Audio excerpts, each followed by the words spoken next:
आपण वेळच्या वेळी जेवलो, झोपलो आणि एक्सरसाइज केला, या साध्या 3 गोष्टी, तर आपलं ब्रेन फंक्शनिंग खूप नॉर्मल राहतं. बरोबर. इनफॅक्ट एक्सरसाइजनी आपले असे काही न्यूरोट्रान्समिटर्स चा डिस्चार्ज होतो ब्रेनमध्ये, ज्याने आपल्याला खुश वाटतं, छान वाटतं. राईट. सो रोजचे रोज आपला स्ट्रेस बर्नआउट होऊन आपल्याला रोजचे रोज खुश वाटण्यासाठी एक नॅचरल रेमेडी आहे. म्हणजे विदाउट एनी रिझन आपण चांगलं फील करतो. ऍब्सोल्युटली.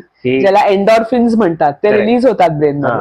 अनेक अशी केमिकल्स असतात जी रिलीज होतात ब्रेनमध्ये. बरोबर आहे. आणि त्याच्यामुळे आपल्याला फ्रेश वाटतं, छान वाटतं आणि असं वाटतं चला आजचा दिवस पण आपण फेस करूया. अच्छा. ओके. सो ते थोडंसं होतं. So that is one thing. In fact एक प्लीज नावाची स्किल आहे, म्हणजे PLEASE असं अक्रॉनिम आहे. अच्छा. पी म्हणजे फिजिकल हेल्थ, म्हणजे आपण आपल्या फिजिकल हेल्थकडे लक्ष द्यायचं. राईट. काही दाताला कीड लागली असली तर आपण ते इतकं पोस्टपोन करतो की ते रूट कॅनल पर्यंत पोहोचतं. करेक्ट. सो तितकं नाही करायचं पोस्टपोन. काही असलं तर लगेच डॉक्टरकडे जायचं. सो फिजिकल हेल्थची काळजी घ्यायची.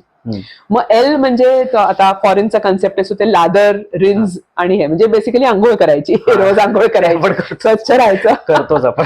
राईट. ई म्हणजे ईट वेल, व्यवस्थित खायचं. करेक्ट. ए म्हणजे अवॉइड ड्रग्स, कुठल्याही प्रकारचे दारू, सिगरेट, वीड आणि बाकीचे ड्रग्स अवॉइड करायचे. त्याच्यानंतर PLEAS म्हणजे स्लीप वेल. ओके. आणि मग शेवटचं ई म्हणजे एक्सरसाइज वेल. असं तो प्लीज नावाचा अक्रॉनिम आहे. Okay. So we should all follow that acronym. That is the first thing. दुसरं म्हणजे जे काय आपले थोडेसे तरी मित्रपरिवार असेल, सपोर्ट सिस्टम असेल, तर खूप छान, म्हणजे आपल्याला त्यांच्यासोबत शेअर करता आलं पाहिजे, त्यांच्यासोबत मजा मस्ती करता आली पाहिजे. सगळे फ्रेंड्स शेअर करायला नसतात, पण मजा मस्ती करायला सुद्धा असले तर मन लाईट, फ्रेश वाटतं.